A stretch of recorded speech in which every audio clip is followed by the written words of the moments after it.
and I made him watch.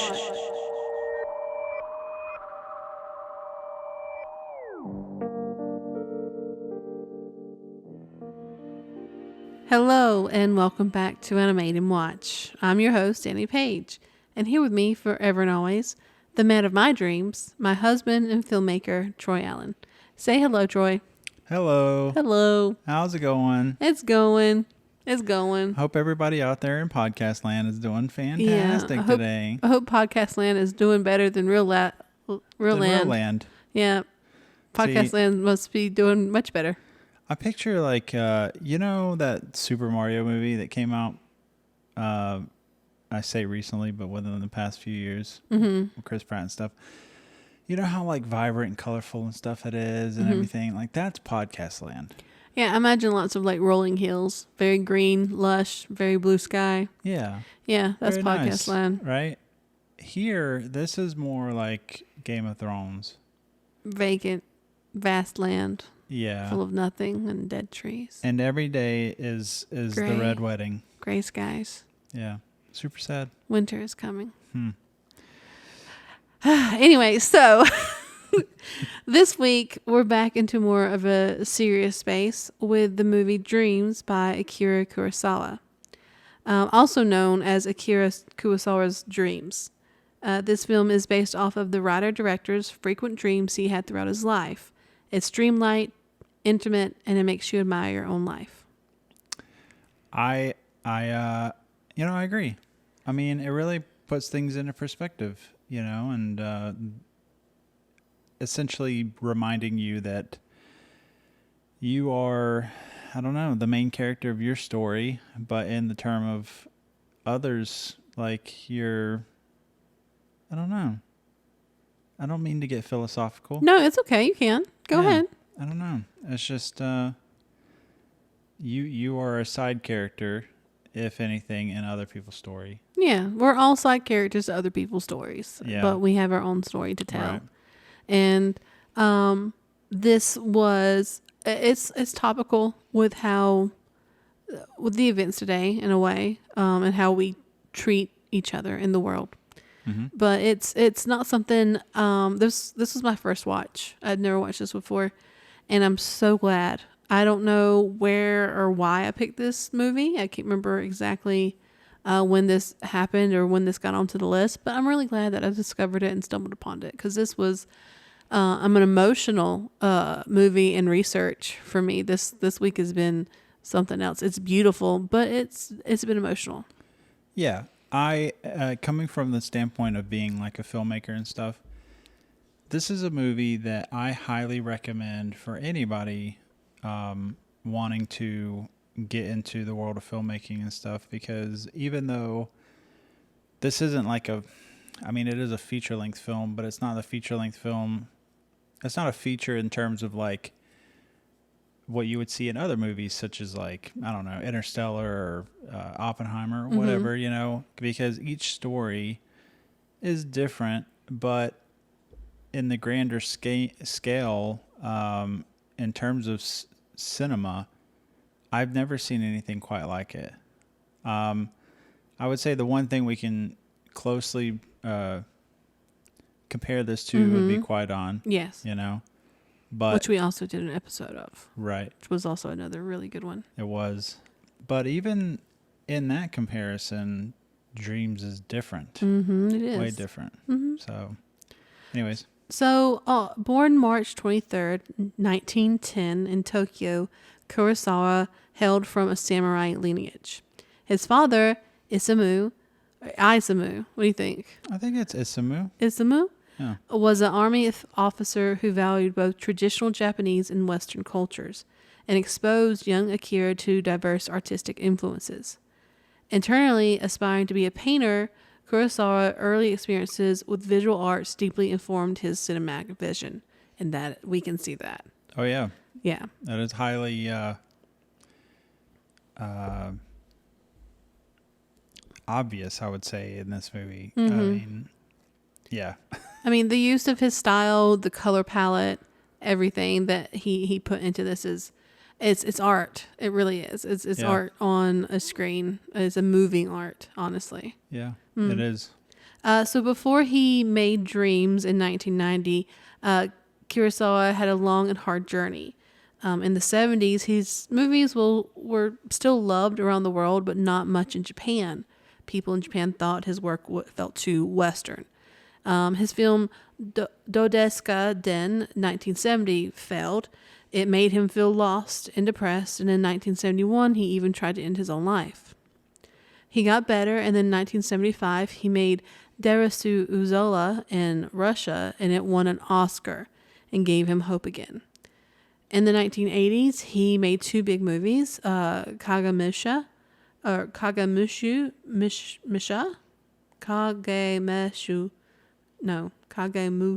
sorry, in 1980, with help from George Lucas and Francis Ford Coppola. And then Ron, in 1985, was based on Stephen King, was based on Shakespeare's King Lear. Both were very powerful and praised, but even after the success, he still had a hard time getting money to make new films. When he started Dreams, no one in Japan wanted to fund it, so Steven Spielberg and Warner Brothers helped. Kurosawa wrote and directed it by himself, and he was nearly 80 years old. That is very impressive to do at 80. Mm-hmm. But I think it goes a long way to realize that even filmmakers who we would deem to be legends, Mm-hmm. right? Even these people have had these setbacks and hardships and stuff. You know, just because you're trying to get into filmmaking and it's not working out for you. I mean, every filmmaker has been in that situation at one point or the other. Yeah. You know, so Mm-hmm.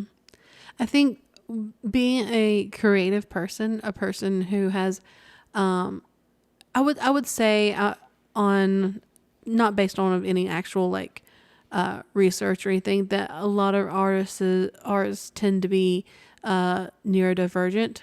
mm-hmm. And with that comes a lot of mental stress and mental health issues. And we both are creative people and we both go through that. And I think it is something common and we don't talk about it enough. Yeah. And I think, this was, it was very intimate and very, what's the word? Exposed for him to do this, but he did it in a beautiful way. Yeah. So Dreams is made out of 8 short stories, each based off of one of Kurosawa's own dreams. Each story focused on a male lead representing Kurosawa himself from a child into a man. Each story looks at big ideas like childhood, nature, war, art, and death. The film shows what Kurosawa was thinking and feeling in his later years. I do find it interesting though, because like with a lot of films, Mm-hmm. Filmmakers tend to put a piece of themselves in their movies and stuff. Always. But this All of was it. all him, Mm-hmm. you know. So it's like if you were to write a film that was just, I don't know, like a biopic of your life, you know, Mm-hmm. and then you directed it. So when I was doing research about like this and really getting into it, I didn't really think about like how I would have written or what medium I would have used for my life, but I was thinking about what kind of medium we would use for your life. And I think a musical would be really, really good for you. Like A musical, yeah, really? yeah. I think so. So I do. What's funny to me about that though is because a lot of musicals really lend themselves to comedy, Mm-hmm. right? I feel like, yeah, music in and of itself can be comedic. Yeah. You know, and to tell my story as a comedy would just be. It would be interesting. It'd be good. Honestly, it's not a bad idea. We should get on that. Yeah. So the first segment is titled Sunshine Through the Rain. In Sunshine Through the Rain, a young boy, representative of Kurosawa as a child, disobeys his mother's warning and witnesses a fox wedding during a sun shower, a sacred event in Japanese folklore. A Kitsune no Yomiri is said to be a hidden process through the forest, invisible to the human eye unless one stumbles upon it by chance, and it's an ill omen. Witnessing the event is considered taboo and disrespectful, as the foxes are known to fiercely guard their privacy and punish intruders in misfortune or even death. Okay.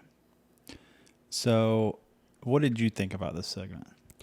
I have some stuff to say. Right. Well, the first, I guess, initial part of the segment, when the little Kurosawa or Yeah, goes into the forest. I mean, it's a stunning visuals. The house they use is actually based off of his childhood home. The actress who played his mother, he had some very close and intimate conversations with her to have her act more like his mother. So it's definitely a representation of his childhood and how things were handled within his childhood. Yeah, I know, I agree. I mean, so in terms of like the composition of the frame, so when the little I is standing behind the tree and he's watching this procession, right? And what really struck me was him standing behind this tree. The outline of the tree is this like symmetrical barrier Yes. between him and the procession, right? With him in the foreground and the procession in the background. And just the symmetrical construction of this composition was just awe-inspiring. Like, it was just like, wow. The cinematography in this movie is one of the best and most mystifying like shots I've seen in a movie in a while. Yeah. And I'm just like, I just really loved, because it's like he's distant from it, but he's observing it. He's observing a different world. Yeah. Yeah, this mystical world, this world of folklore. I mean, he's a child. He's heard this story about, foxes being married and about spirits of the forest. I mean, it's a very big like Japanese thing. The spirits of of everything. Everything Right. has a spirit. So it's a little glimpse for him to see this world he hears about, but is so separated from. Yeah, and I love the people wearing, so the costume design for the fox spirits. I at first I thought it was creepy, because obviously they're people dressed up as foxes. But they're doing this procession, and it's almost like this like ritualistic It is. dance, Yeah. and then the procession begins to pass and they turn around and spot him, right? But the whole time I'm just thinking like, ooh, that's really good. Yeah, the costuming and the special effects, makeup and everything is just so perfect. And so it's, in a way, it's very light because it's very traditional Japanese clothing, because this is, the probably like 1915, 1916 that Kurosawa is having this type of dream when he's this young. So, I mean, it's a very like early 20th century. Yeah. So you have that traditional Japanese vibe and stuff, and the makeup they use, they have people, and they have this face makeup on that's almost like child's face makeup that you get like at a party.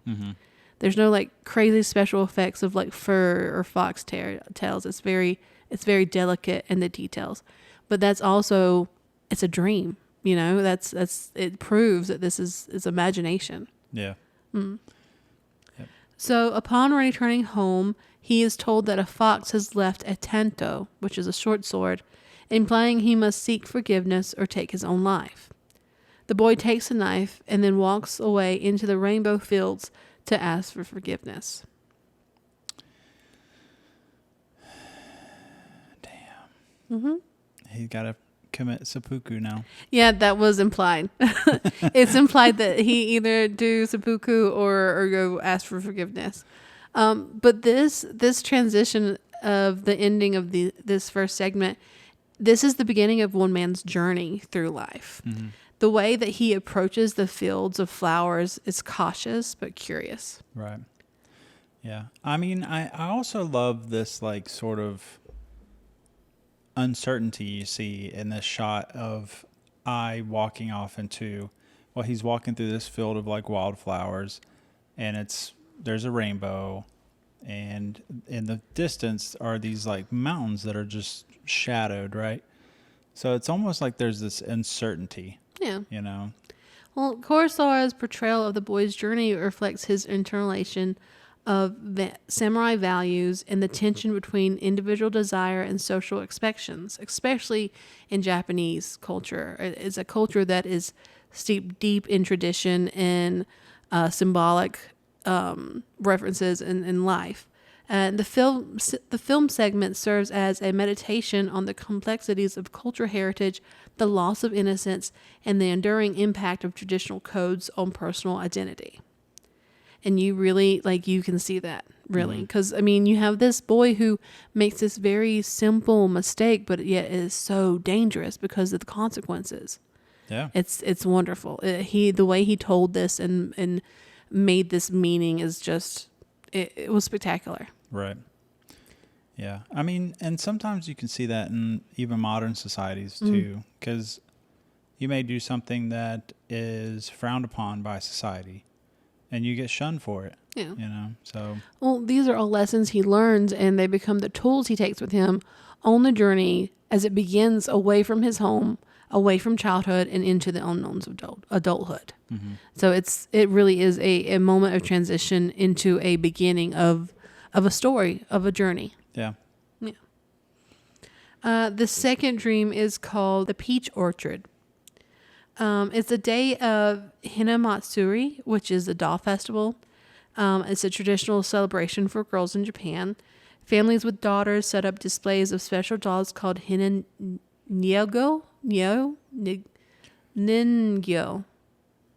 Hinanyego. Sounds good. Yeah. These dolls show the emperor, empress, and other members of the old royal court. They wear fancy clothes from a time called the Heian period. Sorry. So during the celebration, a boy sees a mysterious girl at his sister's party who was not invited.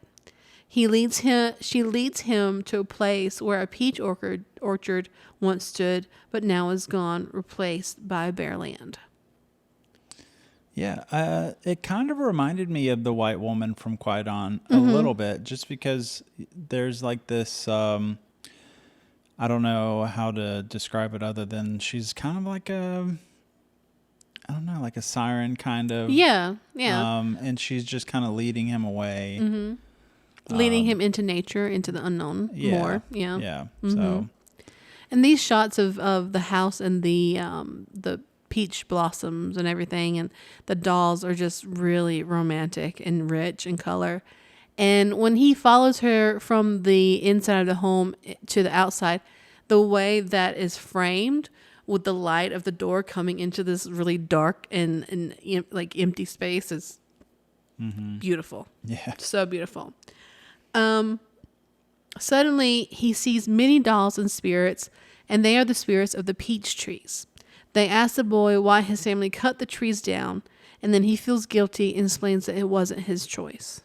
Yeah, he's going to need therapy after this. Yeah, a little bit. Yeah. A little bit. The spirits see that he truly cares, and to show kindness, they let him see the orchard one last time, blooming with pink flowers. They then disappear, and he's alone again. So during this segment, they're doing like this. It's like a traditional like no theater dance Yeah. type thing. Yeah. There's musical instruments. And I was like, they need my boy Hoichi up here. Yeah, you did. Hoichi. You said that out loud, like to me. And I was like, yeah. But in all seriousness, I loved the staging of this of these shots because they're like long shots, and the little boy is standing at the bottom of this sort of like terraced, what used to be the orchard. Mm-hmm. And you have these spirits lined up one on top of the other. And just the staging of this and the vibrant colors of So their beautiful. costumes and stuff. It was just so amazing. But yeah, the peach orchard being chopped down is very sad. Yeah, it is. It is. And I think this is like my third favorite segment. And my interpretation is this is about how our actions will affect those after us. Mm-hmm. Our children take the responsibility, much like the boy did in this dream, of our past actions. In this case, the family destroyed an orchard, and the child must answer for nature. It leaves us asking how our actions will affect the lives of those who come after and how they will try to fix past mistakes. Yeah. Yeah, that's very topical. Yeah. So Kurosawa had a deep respect for nature and traditional life. As Japan became more modern, he saw many natural places destroyed. This dream feels like a goodbye to old beauty. It's a warning not to forget it. As a child, Kurosawa once had to move away from nature and the countryside, and this story may reflect his sadness over that loss. It also reflects his fear that the future generations will forget the old ways. yeah, I can see that. Yeah. I mean, even today, we see a lot of like environmental destruction, really, you know, and eventually someone's going to have to answer for that, Yeah. you know, and it's not going to be us. It'll be future generations. Yeah. Whatever happened right now, we have to deal with it in a certain way as it like happens. But the after effect and the major long-term effects, we're not going to have to worry about that. The people, the generations after us, you know, Yeah. it's really sad, and Yep. we really should think more about our future. But what can we do? The third dream is called The Blizzard and is one of the most emotional segments. A group of mountain climbers are stuck in a heavy snowstorm, and they're exhausted, freezing, and struggling to survive. The leader of the group tries to keep moving, even when the others collapse. I loved the visuals of these silhouettes struggling through the snowstorm. Yeah, and it's pretty intense because most of this segment, there's no dialogue until the end. Yeah. So for a good like 10, 15 minutes at the beginning, it's just these men struggling through the snow, and there's no sound but like wind and snow, and it's very eerie. It's very like claustrophobic and suffocating a little bit. Yeah. The leader then sees a mysterious woman dressed in white, and she appears out of nowhere and gently tells him to rest. She touches him and he starts to fall asleep, but just before he gives in, he wakes up and fights the cold. The mysterious woman is based on the Japanese myth called Yuki Onna, which you mentioned her earlier, from Kwaidan. The Snow Woman. She appears in storms and puts people to sleep forever. Here she's both beautiful and deadly, but she's not evil. She represents the peaceful pool of death. Yeah, I was at this point, I was like, okay, so this is definitely the white woman from Kwaidan. The white woman. The white woman. It's a white woman. Hey. No. What I do really what I found fascinating, though, was during the struggle between him and her, you don't really see her face until the very end. Like her hair is covering her face, and it's being, whipped back and forth in this wind. It's really windy. And then at the very end, you see her face, and you see how like blue she is in the face and stuff. And obviously, I mean, granted, we knew off the bat that she's a spirit, she's not real. So, but I thought it was very interesting. The store suddenly clears and he finds the others, and then they see their camp is nearby. They were so close to safety the whole time. I mean, like they were close too. They were like, I don't know, as the Brits would say, a stone's throw. It was really close. This segment is such a raw and emotional experience. The visual representation of darkness, This is a visual representation of the darkest time in Kurosawa's life, his attempt at suicide. This group of men who have fought hard to overcome the surrounding elements, the leader briefly giving into death, only to fight just a moment longer to break through to the other side. It teaches us to continue forward no matter how long you will break through and survive. This dream shows what it's like to be tired, scared, and close to giving up, but to choose life anyway. That's deep. Yeah. It was roughly 15 years after his attempt that he won an Oscar, among a lot of different awards later in life, for Best Director. So this is a wonderful example of how human endurance, you can't give up. Right. It shows that if you are trying your best at something, eventually something is going to give. True. You just can't give up. You know, a lot of people tend to give up on things when, you know, after a year or two or something, it just doesn't go their way. Kurosawa was at the brink of giving up his life, and he turned it around, and now we have this wonderful music, this wonderful movie to show his effort, his hardship, and it's such a beautiful, beautiful thing to witness. Yeah, and I would like to say, you know, for any of our listeners out there, if you ever feel that you can't go on, you know, suicide is not the answer. It's a permanent answer to a temporary situation. Yeah. So it always gets better. Yeah. Yep. I like to say that no matter the situation, whether it is a positive or negative situation, this too shall pass. Yeah. Enjoy the good things and overcome the bad things. Mm-hmm. It'll pass. Yep. The next dream is titled The Tunnel.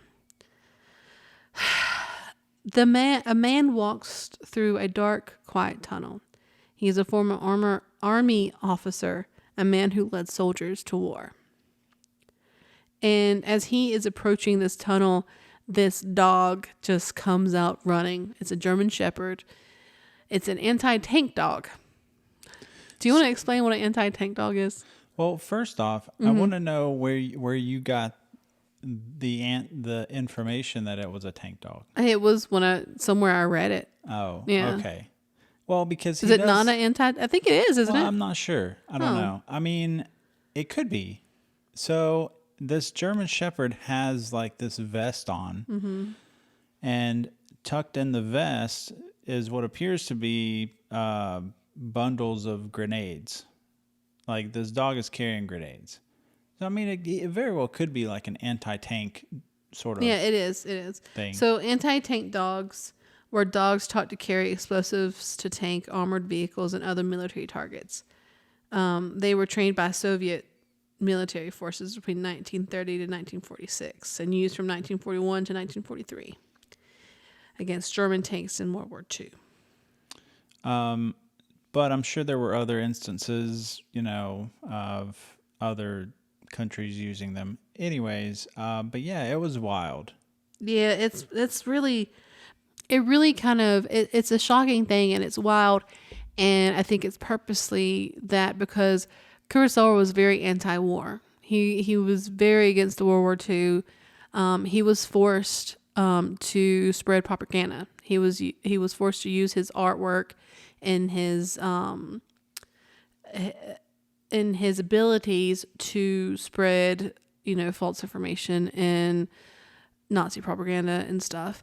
And I think the reason why he used a dog, because it is something that is so horrible. It's a horrible effect and result of war, to use innocent animals and train them this way to where they commit suicide for humans. Yeah. And I think that's one of the biggest reasons why he used it, was he wanted it to be wild. He wanted you to have that effect. Yeah. Yeah. As he walks, he starts to hear footsteps behind him. He turns and sees a ghost coming from the tunnel that he had just exited. It's one of his men from the old unit who died in battle. So, yeah, we'll go through the rest of the segment, and then I'll tell you I'll tell you what I really think about Okay. the segment, because I mean, obviously, I think the whole segment, obviously it being a dream for him, it's a metaphor for something, Oh yeah, it is. for It sure. is. Yes. So So he has this conversation with this one single soldier who isn't convinced that he's dead. Eventually I has to tell him, you're dead, and convinces he's dead. And then has this soldier leaves, the rest of his platoon emerges from the tunnel. yeah, And they don't understand why they're dead. And the officer has to face them, explain the truth, and then try to take responsibility. He tells them they died following his orders, and they salute him and vanish. yeah. I did find it interesting that all of them are painted blue. Mm-hmm. Like they're they're not entirely blue. They're like bluish, and then there's black. Mm-hmm. They make them for them to appear dead. Yeah, Yeah. Like a corpse. yeah. So I thought that was really well done. Oh yeah. As he continues walking from the tunnel, he sees one last ghost, a military dog. It's the tank dog, snarling, ready attack. And the dog doesn't disappear. It continues to follow him. So as soon as I saw this ghost of the soldier come and start talking, and obviously you can see the guilt in this man's face. Yeah. I immediately knew that the segment was about survivor's guilt. Mm-hmm. Oh yeah. And then the dog that is eating at him at the end. That's just that guilt that's eating at him. Oh yeah. So Okay. The story is definitely about survivor's guilt and the pain of living when others have died. The officer isn't proud. He's broken by what happened, and he sees the faces of the dead and knows he can't escape them. yeah, The dog, trained to kill, doesn't go away. It may symbolize the part of war that never leaves, the violence, the fear, the damage. Even when people are gone, the pain continues to follow. It's very PTSD coded. yeah. It's pretty sad. The tunnel also symbolizes his transition from officer to civilian, how he sends his soldiers back through the tunnel, and how they will never be able to transition through it. It shows how the past can haunt us, especially when we carry regret. It asks us to think about what it means to lead others and what it costs to live and when others don't. I did like your thoughts about the tunnel itself being a symbol of transition. Oh yeah, definitely. And the fact that they're dead, so they can't transition through Well, it. if you watch it, I mean, that one soldier kind of comes out of the tunnel, but the platoon, stays at the very edge of the tunnel, and they can't really cross into where he is. Yeah. Yeah. Interesting. The fifth installment is called Crows, and this one's my second favorite. A young artist walks through a museum looking at paintings by Vincent van Gogh. Suddenly, he finds himself inside the painting, walking through fields, towns, and landscapes filled with Van Gogh's bright colors and bold brushstrokes. So I thought this was just fascinating to me.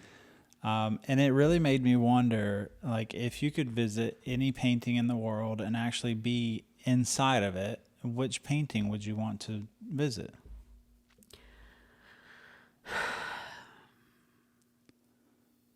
Oh, that's hard. I know. I mean, I have some choices already, but I don't know. I don't know if they're the right choices. Yeah, me neither. I mean, there's a lot to choose from. But yeah, I don't know. I mean, there's, a lot of like still lifes from Rembrandt and Monet and Van Gogh. Like, I don't know. I mean, I'd love to like see Starry Night through his eyes, essentially, to see what he saw. Oh yeah, the Starry Nights is up there. I think if for Van Gogh, it would either be Starry Night or the portrait of his bedroom. Oh yeah. And that painting is always really interesting to me. Yeah. I mean, the skull with cigarettes is my favorite of his. But the bedroom, I can't remember the name of it. I think it's bedroom in some sort of month or something. I can't remember exactly. But those come to mind. Yeah. He meets Van Gogh himself, played by director Martin Scorsese. And Van Gogh speaks quickly and passionately about art. And he says painting is a need and not a choice. I could not believe it. I was really excited for this part for you, honestly. Well, because initially, like, you were like, "Who is it? You know who it is, don't you?" And I could not put my finger on it for the longest time. And finally, we get a close-up shot of him, and that's when I realized that it was fucking Scorsese. Yep. And With this like New York accent too. yeah, Not even like an Italian or no. he was Dutch. Yeah, Dutch accent. Well, he was living in Paris, so. But yeah, I'm just like, it's not very often you see Scorsese in an acting role. So. True. Van Gogh disappears, and the artist chases him across a dreamlike landscape. He runs through fields filled with black crows, painted just like Van Gogh's famous work, and in the end, the artist is left alone, watching the world of paintings fade. I felt like the visuals are in and of themselves just stunning, but I felt like what we were watching was the gradual decline in Van Gogh's mental state. And it's definitely a symbolic of his transition of different art and stuff, and how he moved from one vibe to another, different energies throughout the paintings. Yeah. Originally, Kurosawa had wanted to be a painter, and he continued to paint throughout his life until his death.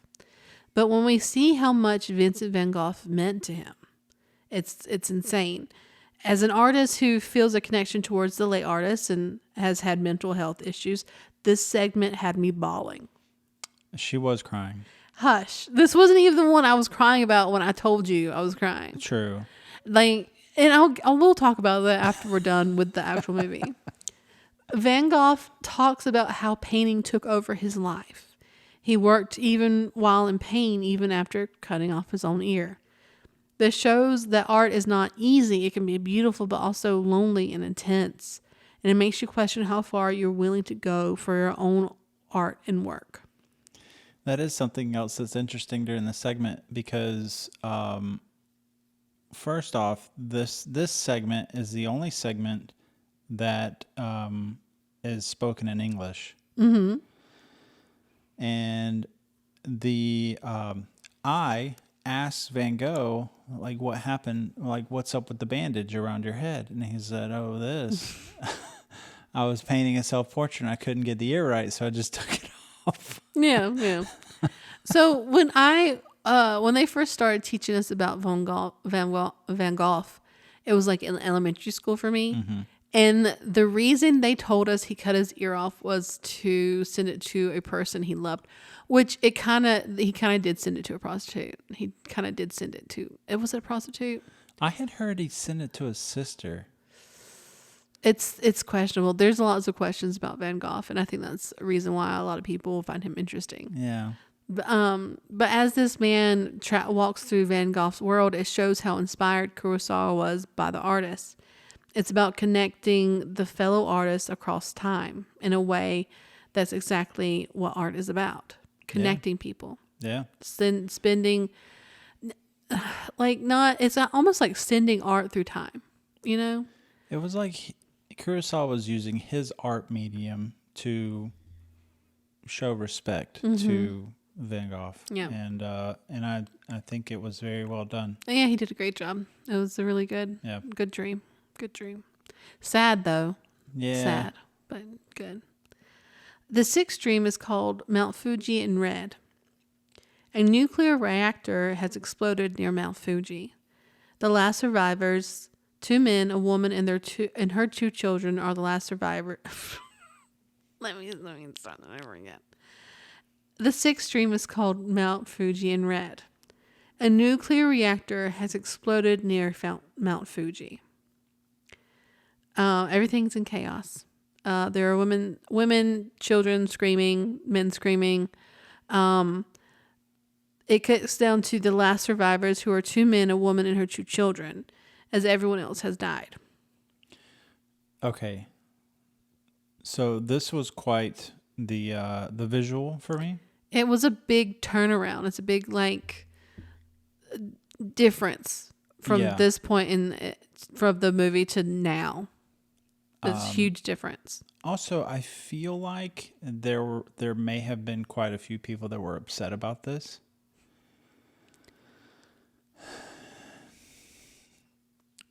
Mount Fuji being on fire and stuff. Yeah. Nuclear stuff. Yeah. Anyways, but the composition that we see during these shots for Mount Fuji, it made it look like Mount Fuji was erupting. Yes. But they keep saying, oh, it's a nuclear reactor and stuff. But that's not really what we're seeing. No.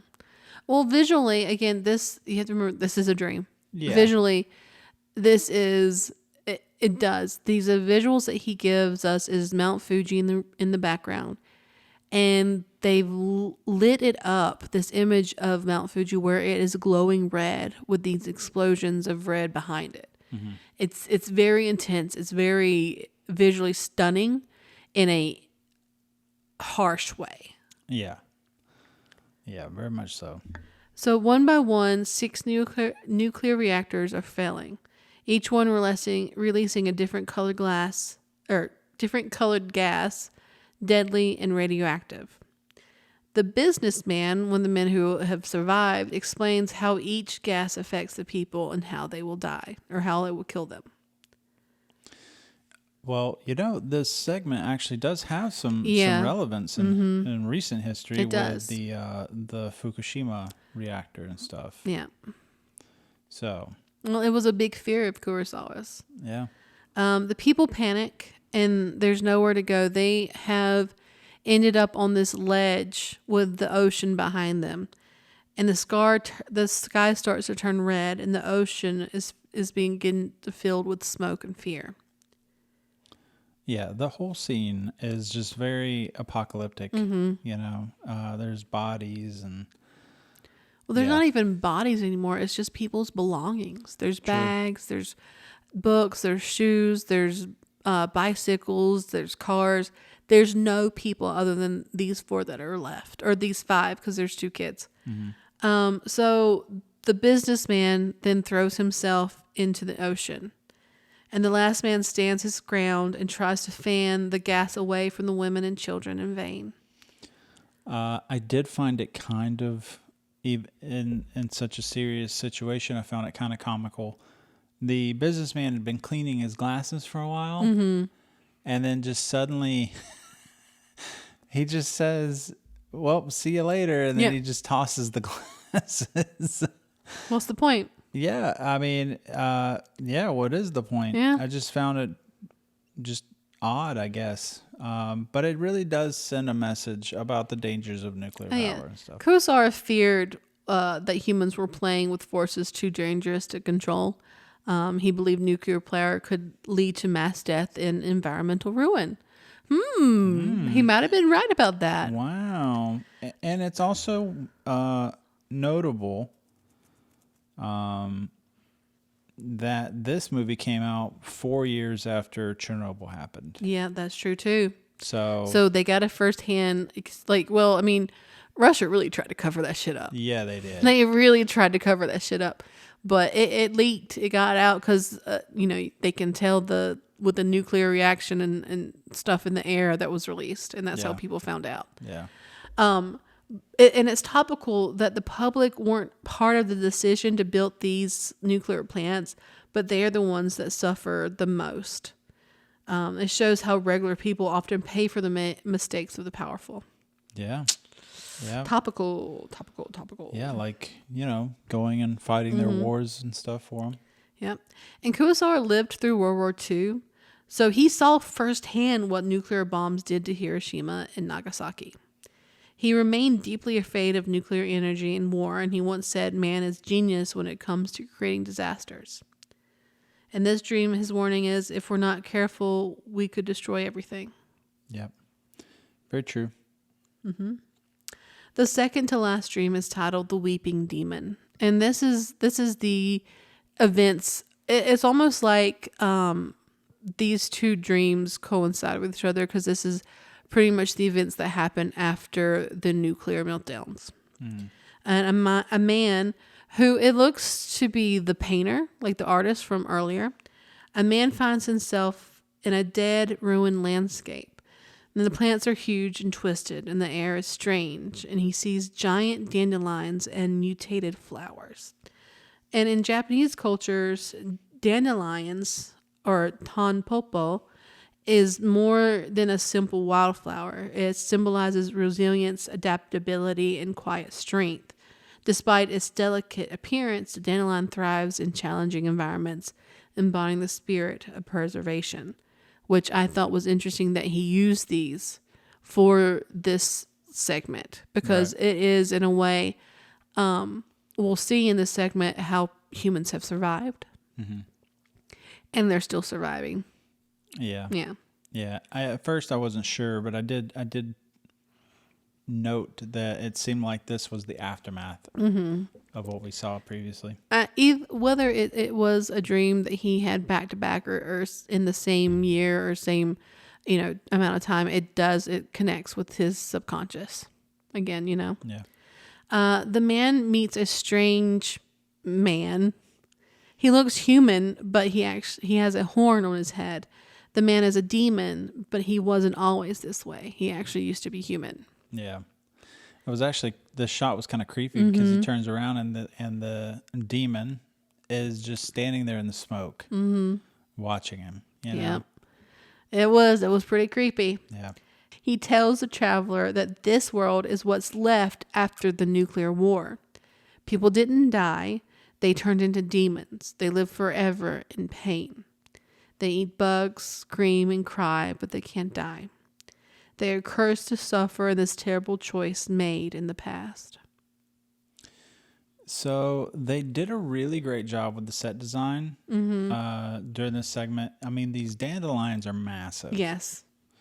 And the entire wasteland is just barren. So these are the only things that rise, above the horizon. So, and then the sounds that the demons are making is just this like hellscape. Yep. It's pretty bad. The demon cries. He is lonely and ashamed, and he says it hurts to live, but dying would be worse. The demon slowly begins to turn more wilder and begins to chase the man through the vacant landscape. Yeah. He loses his hat. He did. He did lose his hat. Yep. Yeah. This story shows what might happen after the disaster from Mount Fuji in red, as I said before. It's a post-apocalyptic nightmare, but instead of everyone dying, they're stuck in endless suffering. The demon used to be human, and now, because of his actions or just bad luck, he is something else. It's a metaphor. When we hurt the world, we hurt ourselves. Kurosawa shows that if we lose our humanity, we become monsters through our own choices. Yeah. And hopefully, there's time enough to turn back, and right those wrongs. Yeah. This dream is Kurosawa at his most bitter and haunted. He feared not just death, but the future where humans survive without learning anything. Ooh. Ooh. The weeping demon might be how Kurosawa saw himself, someone crying for what was lost, ashamed of the world's direction. It shows a world with no joys, no death, no escape, just pain and regret. It asks, what if we become something we can't undo? What if surviving is the punishment? True. I mean, what if everybody became the Toxic Avenger? Yeah. Or Sloth from the Goonies. Yeah. Ooh, what a world. What a world. We would not survive, I don't think. No. I mean, there's not enough Baby Ruths to go around. Okay. Yeah, I don't like how you said that. What, Baby Ruth? Yeah. Baby Ruth? Baby Ruth. Ruth? Baby Ruth? Baby Ruth? The last stream, my favorite, is titled Village of the Watermills. A traveler arrives in a quiet village where small water mills turn along a stream. The place is peaceful, filled with flowers, trees, and the sound of flowing water. I think if I was to pick a favorite segment, I think my favorite would be Crows. Okay. But this would be my second favorite for This sure. this is number one here. This piece is just so peaceful, and it really made me miss Japan. Yeah, it really made me miss Japan too. Yeah. It really did. The Gokeki Gorge and stuff when we did that trip down the water and stuff. That's yeah. Yeah, this is it. He meets an old man who lives there. The old man explains that the people in the village live without electricity, cars, or modern machinery. They grow their own food, use candles for light, and take only what they need from the earth.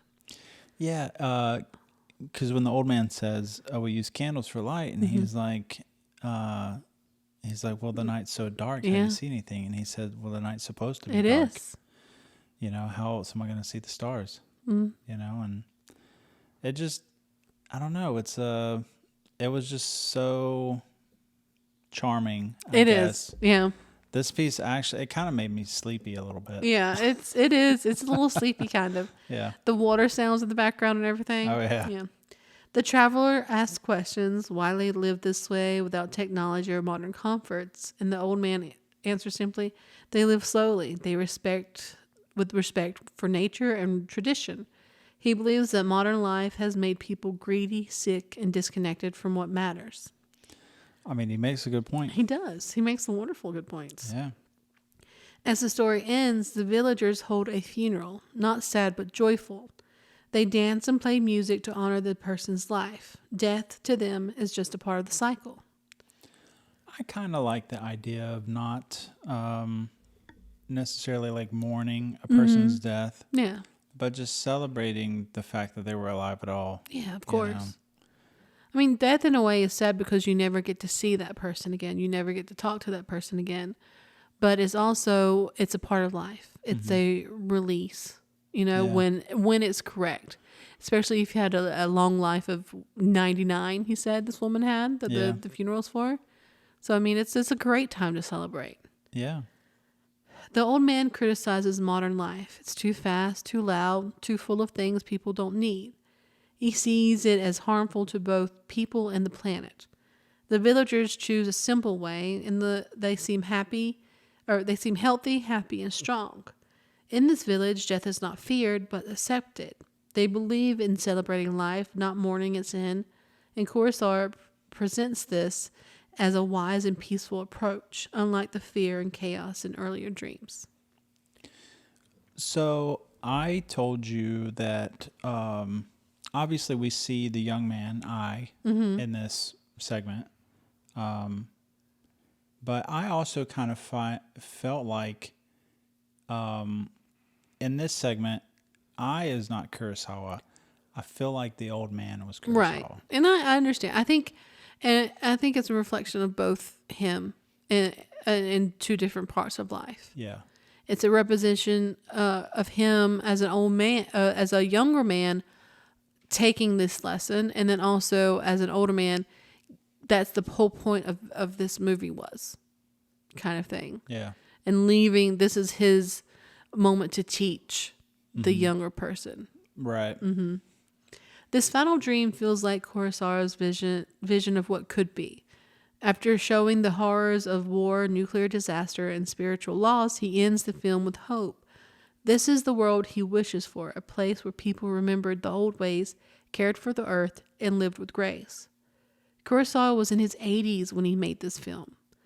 The old man might represent his own voice, calm, reflective, and still full of purpose. I mean, being in your 80s and doing anything it's crazy. Is a lot, Yeah. It could be said that this last segment is a farewell, but I think it's also a continuation of life's journey. As the man does not end his journey here, but he continues, crossing a bridge and out of sight, much like how Kurosawa continues to affect people's lives today, and how his message of life, its struggles, and its joys continue. Yeah, his legacy. Yeah. Yeah, that's pretty sweet. Yeah. This is not just a movie. Dreams is a rare and intimate glimpse into the mind of one of the most celebrated artists of history. It's Kurosawa's life, his hopes, his fears, his dreams. It's a farewell, a love letter, and a warning, wrapped into 8 segments that feel like actual dreams, vivid, strange, and deeply personal. Across these short stories, Kurosawa opens up. He becomes powerfully vulnerable, offering us an insight into his inner workings of his heart and mind.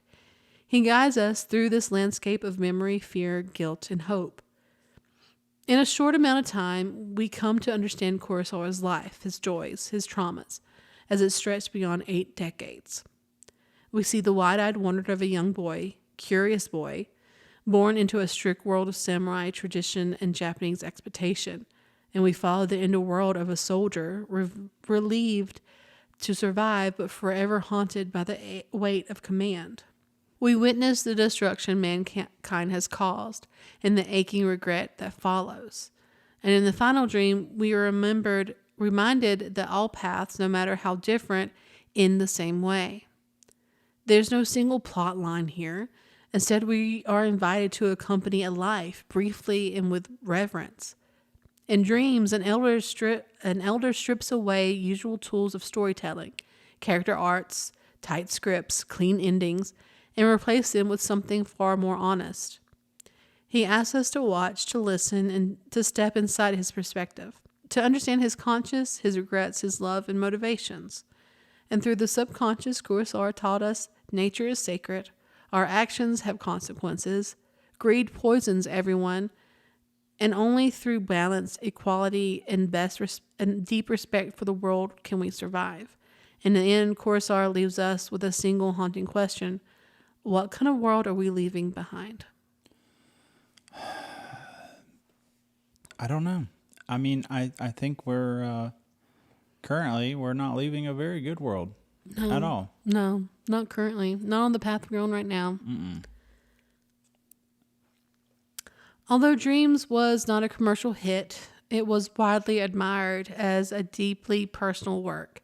It marked Kurosawa's return to full creative control. He wrote, directed, and even storyboarded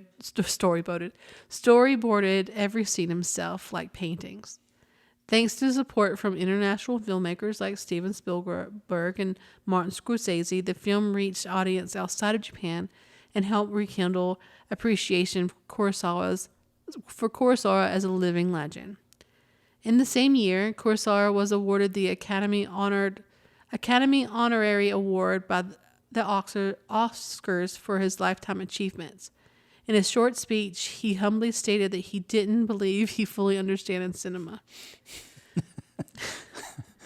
I feel like cinema is not really meant to be understood. No. It's like any other art medium, really. I mean, you put on film, what you think of in terms of like a story and stuff, but it's up to each viewer to determine what they see in it. But isn't that the most wonderful journey? Yeah. It really is. It is. Yeah. After Dreams, Kurosawa made 2 final films, Rhapsody in August and Mandadayo, both quiet emotional stories about memory, aging, and scars of war. Though his health was declining, he kept writing and painting until his death in 1998. He never stopped creating. Even in his last years, Kurosawa stayed true to what he had always done, telling stories that mattered in the ways only he could. And that, ladies and gentlemen, is Akira Kurosawa's Dreams. We hope you enjoyed today's episode. It's definitely one that was difficult to get through, but not because it's a bad movie. No. Because, we have this man telling us his life story through his dreams. So, his legacy will live on. So anyways, So anyways, thank you all for tuning in. Yeah. You can find this episode as well as all of our other episodes on YouTube, Spotify. We're on every podcast platform you can think of. You can also reach out and find us at Facebook, Instagram, Blue Sky. Come visit us at our Patreon, please. And you can also find us at our website, www.animateandwatch.com. Hell yeah. And yeah. Thanks for sitting through this one. This one was a really good episode. It's emotional. It's somber, you know. Yeah. Especially from this this last episode that we did. Yeah. Yeah. I'm sorry about that. Troy hurt himself. But thanks for listening. Thanks. Thanks. Okay, bye. Stay spooky. Bye.